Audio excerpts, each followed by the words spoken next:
हम भी दरिया हैं, हमें अपना हुनर मालूम है। हम भी दरिया हैं। कोई दरिया से दरिया दास हो जाता है अपने उस समुंदर से मिलके, अपना हुनर ही भूल जाता है। ये हुनर गाने वाले। हम भी दरिया हैं, हमें अपना हुनर मालूम। जिसको हुनर मालूम होता है, यहाँ गोते वो ही खाता है। तैरने वाले ही डूबते हैं। यहाँ भवसागर में लहरें हैं, काम की, क्रोध की, लोभ की, और अंतिम लहर मोह की है। सबसे तो छूट जाओगे, लेकिन मोह आखिरी पैदान, ये कहीं ना कहीं उलझा देता है। माया से छूटे तो ममता में अटक गए। क्या करें? गुरुजी हैं ना हमारे, उनको कैसे छोड़ सकते हैं? सारी शिकायत तो गुरु से ही तो करेंगे ना, और कौन है सुनने वाला? इसीलिए माँ, बाप, सखा, सबसे बढ़कर के हमने गुरु का पद। गुरु का मतलब समुंदर, जिसको आप कुछ भी सुनाने का हक रखते हो। कोई गुरु ही अपने आप को उस समुंदर में तब्दील करता है, स्वयं नीलकंठ बन के बैठता है। वो नीलकंठ क्या है?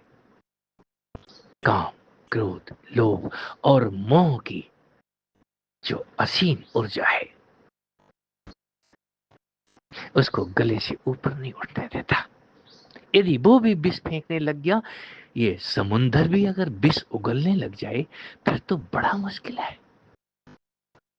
हमने समुंदर को मंथन से सबसे पहले विष ही निकाला था। गुरु सबसे पहले विष निकाल के नीलकंठ बनता है। वो विष उसी की देन है। वो अपना ही विष स्वयं पीता है, और इस संसार का विष पीने के लिए अपनी योग्यता दिखाता है। कोई जो कुछ भी दे, प्रशंसा दे तो हजम, निंदा करे तो हजम, कूड़ा फेंके तो हजम, फूल चढ़ाए, बेलपत्र चढ़ाए तो हजम। ये संसार शव से शिव बना देता है, और शिव को शव बना देता है। हर दिन ये तमाशा देखता हूं, और देख देख के अब मुस्कुराना आ गया है। वो चार दैत्य उठ करके इस मुर्दे को जगा लेते हैं। वो पांचवा भी आ जाता है। चल, कुछ मक्खन बचा होगा, कुछ मटके फोड़ने होंगे, और कुछ मटके जोड़ने होंगे। किसी को उठाना होगा, किसी के आंसू पहुंचने होंगे। यही एक काम बचता है। ये भी उसी की अनुकंपा है। उसी की अनुकंपा को लेकर के वो नित्य ना नहीं करता। कृष्ण ना नहीं करते, कृष्ण के आगे ना लगा दिया है। वो ना नहीं करते सदा ही, किसी भी अवस्था में कितने भी कृष्णकाय हो जाएं, कृष्ण ना, उसके आगे कभी ना नहीं है, वहां सिर्फ हाँ है। ये संसार कृष्ण का ही रूप था, उसने ना लगा दिया। मैं इसको भी ढोऊंगा, इसको भी पालूंगा। जहां जरूरत होगी वहां प्रेम की बगिया सजाऊंगा, जहां जरूरत होगी वहां मारकाट करूंगा। स्वयं स्वयं के ही परिवार को अपने ही इस तन रूपी मूसल से मसल मसल के मार डालते हैं। ये विचारों का महायुद्ध। इस तन के अंदर ये रोज बगीचा सजता है कांटों का। कोई अस्त्र उठाता है, सबसे पहले कांटों को निर्मूल करता है। उस शूल के ऊपर भी फूल उगाता है। मैं उसी को शिव कहता हूं। उसी शिव से,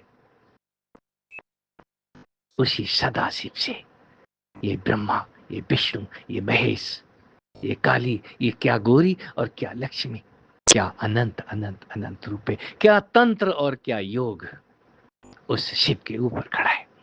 तुमने शव नहीं जाना तो शिव को नहीं जान सकते। शिव को जानने के लिए शव होना ही पड़ता है। यहीं से गरुड़ गुरु का रूप लेता है। किसी गुरु के अंदर भी अभी भी गुरूर है तो वो गुरु कहाँ है? वो तो शिष्य भी होने लायक नहीं है। और मैं दोनों एक साथ। आज की बार दिल खोल के बोलता हूं, हम भी दरिया थे, लेकिन अब समुंदर भी नहीं है। अब जीरो और नित्य हीरो, उस हीरो से जीरो होने की कहानी तुम्हें सिखाता हूं। नित्य जियो और नित्य महाभारत और प्रेम का मजा लो। ये वृंदावन और कुरुक्षेत्र दोनों यहीं पड़े रह जाएंगे।